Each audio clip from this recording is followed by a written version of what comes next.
अरे पकड़ जरा प्लीज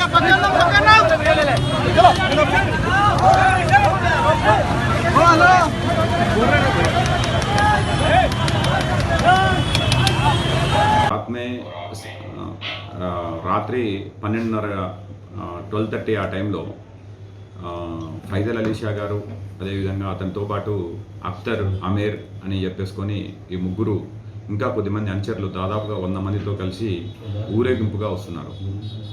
యూసుఫైన్ దర్గా కోసమని ఊరేగింపుగా వస్తున్నారు. ఆల్రెడీ ఈ ఫైజల్ అలీ షా మీద అఖ్తర్ మీద ఆల్రెడీ ఎఫ్ఐఆర్ మన దగ్గర కేసు ఖాళీ స్టాంప్ పేపర్ల మీద సంతకాలు తీసుకున్నారని చెప్పేసి ఒక ఎఫ్ఐఆర్ కూడా ఉంది. దానికోసం అని చెప్పేసుకొని మా ఎస్ఐస్ కూడా ఎంక్వైరీ కోసం తిరుగుతున్నారు.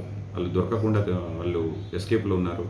రాత్రి సడన్గా మళ్ళీ 12:30 ప్రాంతంలో వాళ్ళు వస్తే వాళ్ళని ఆపడానికి ప్రయత్నం చేశాం. మీకు ఊరేగింపుకు పర్మిషన్ లేదు అని చెప్పి కూడా చెప్పడం జరిగింది. అయినా సరే అతను వినకుండా బాగా న్యూసెన్స్ క్రియేట్ చేసి అతనితో పాటు కొద్దిమందిని తీసుకొచ్చేసి న్యూసెన్స్ క్రియేట్ చేసి మా ఎస్ఐ మీదికి తన యొక్క బండిని ల్యాండ్ రోవర్ వెహికల్ని మా ఎస్ఐ మీదికి ఇట్లా ర్యాష్గా రావడంతో ర్యాష్గా వచ్చేస్తే మా ఎస్ఐ పక్క జరిగిపోతే ఆ బండిని తీసుకొని అట్లనే వాళ్ళు మన Banjara hills road number 12 Banjara hills income tax office దగ్గరికి దరిదాపులో పోగానే అప్పటికే మా ఎస్ఐ వెనక నుంచి వెళ్ళి బైక్ మీద వెళ్ళి అతన్ని ఆ వెహికల్ ఆపి అతని దగ్గర అతన్ని క్యాచ్ చేయడం జరిగింది. అతనితో పాటు ఉన్న వాళ్ళని క్యాచ్ చేయడం జరిగింది.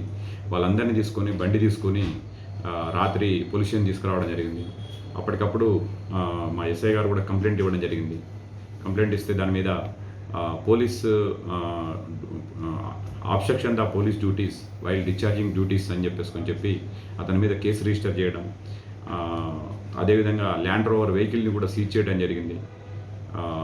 వీళ్ళని రాత్రి దొరికిన ముగ్గురులో ఒక ఇద్దరి మీద ఆల్రెడీ ఇంతకుముందు కూడా కేసు ఇద్దరి మీద ఫైజల్ అలీ షా అఖ్తర్ వీళ్ళిద్దరి మీద 2 కేసులలో రిమాండ్ చేయడం జరిగింది.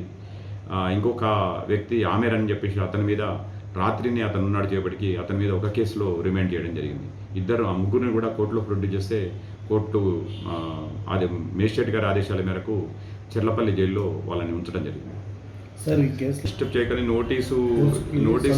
నోటీసు ఇవ్వాల్సిన అవసరం లేదు. మాకు డిస్టర్బ్ చేయొద్దని మాకు నోటీస్ ఇవ్వాల్సిన అవసరం మాకు ఉండదు.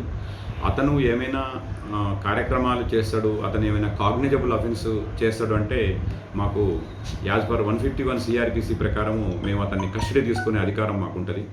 ఆ ప్రోగ్రామ్ సక్సెస్ అయ్యేంత వరకు ఆ ప్రోగ్రామ్ ఏదైతుందో ఆ ప్రోగ్రామ్ అప్పటికప్పుడు జరగకుండా ఉంచడానికి మేము కస్టడీ తీసుకునే అధికారం మాకు ఉంటుంది. తనకి నోటీస్ ఇచ్చేసుకొని చేయాల్సినంత మాకు ఎలాంటి కంప్లైంట్ అంతకుముందు లేదు. అప్పటికప్పుడు మాకు వచ్చే దాన్ని బట్టి అతను ఏమైనా కాగ్నిజబుల్ అఫెన్స్ చేస్తాడని చెప్పేసి కస్టడీ తీసుకోవచ్చు. అది న్యూసెన్స్ చేసిన దాంట్లో గారు రాత్రి ఎస్ఐ శేఖర్ గారు కంప్లైంట్ ఇవ్వడం జరిగింది. మన వక్బోర్డ్ నుంచి దర్గా నుంచి మాకు దర్గా వాళ్ళు ముతవలి వాళ్ళు మాకు ఇట్లా ఇతను వస్తే న్యూసెన్స్ జరుగుతుంది, ఇతను వస్తే అఫెన్సులు చేస్తాడు అని చెప్పేసుకొని మాకు ఒక అప్లికేషన్ ఇవ్వడం జరిగింది. అది దాన్ని జీడీ ఎంట్రీ పెట్టుకుని పెట్టాం. अब A1 टाउनशिप चिविला और मोइनाबाद के दरमियान मेन रोड से 1.3 किलोमीटर आबादी से लगा हुआ तमाम डेवलपमेंट के साथ जहां आप अपना घर बना के रह सकते हैं, जो है बिल्कुल बिल्कुल बिल्कुल आबादी से लगा हुआ 4 लाख में 100 गज का plot, drainage, electricity, footpath, BT road, college, bus stop जैसी तमाम सहूलियतें दस्तयाब हैं। आपका ये छोटा सा इन्वेस्टमेंट आपका और आपके बच्चों का मुस्तकबिल बदल सकता है। मजीद मालूमात के लिए हमें कॉल करें। Address pillar number 235 opposite fishers department Rajendra Nagar Hyderabad. Contact 7799603838 है तो यहाँ पर रेड कलर का सब्सक्राइब बटन दिख रहा है, उसे क्लिक करें और हमारे चैनल को सब्सक्राइब कीजिए और साथ ही साथ बेल आइकन को भी क्लिक कीजिए, जिससे आपको ताज़ा अपडेट मिलती रहे।